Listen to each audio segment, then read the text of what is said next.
graders. Today we're going to be learning about more about our state government, but specifically for Michigan state government because we live in Michigan, so of course we're going to learn about Michigan's specific state government.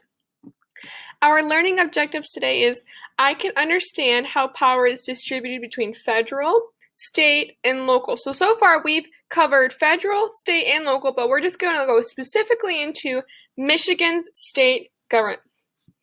Awesome. Let's go ahead and continue. So some facts about Michigan. Michigan became a state on January 26, 1837. That's a long time ago. 1837. So the year is 2020 right now.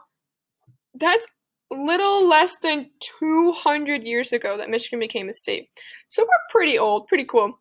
The capital of Michigan is Lansing. So just like we've been learning some state capitals, the capital of Michigan is Lansing. We're actually pretty close to Lansing. And then Michigan's population, so what population means is the amount of people that live in Michigan. Michigan's population has 9.987 million people as of 2019. Did you hear that? We have almost 10 million people living in just little old Michigan. So that's pretty cool. So we've learned about the United States Constitution. Now we're going to learn about Michigan's Constitution. Last week we learned that each state has its own constitution that governs that state. So Michigan's Constitution governs the state of Michigan.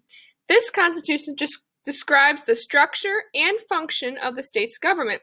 There have been 4 constitutions approved by the people of Michigan. The first one was ratified the last one was ratified in 1963, and the original was in 1908. Not the original. Sorry. So the latest one was ratified in 1963, and the one before that was 1908, and they just keep going back. So it's pretty cool that we've had 4 different versions of the Constitution for Michigan, and I'm sure that each time they've tried to make it better and better so that we have the best Constitution to help our state be successful and grow and be fair to its people. So the Constitution of Michigan is probably based off the Constitution of the United States, but it's only specific to Michigan. Just like California's Constitution wouldn't apply to us, and Michigan's Constitution wouldn't apply to California. So it's only for the state of Michigan. So we know that there are 3 branches of government for the federal government, legislative, executive, and judicial. Well, in the state, for each individual state, they also have 3 branches of government that are based off of the bigger 3 branches of government. So in Michigan, we have the legislative branch. If you look at the yellow, we have the legislative branch.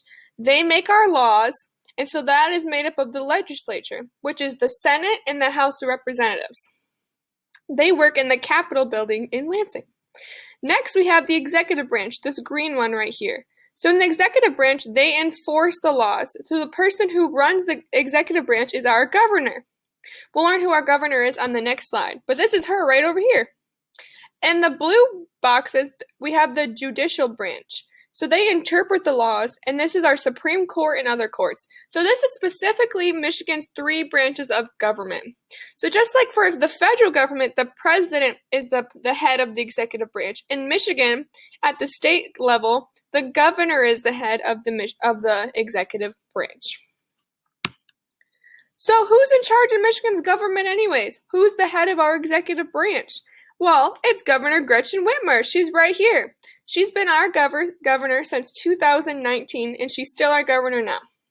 So just like presidents, governors serve terms. So if she wants to keep going, she'll have to be re-elected soon.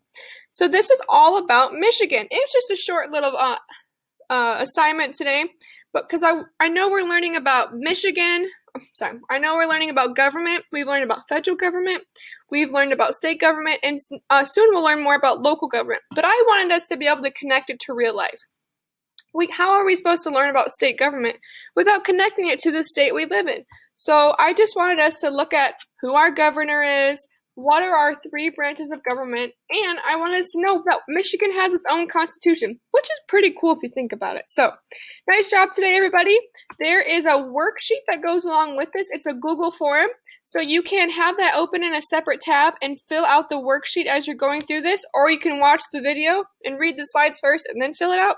Whatever you like. It's just a worksheet to help us remember the information and show us that you're learning something and that big old noggin of yours. All right, fifth graders, have a fantastic day, and I'll see you soon.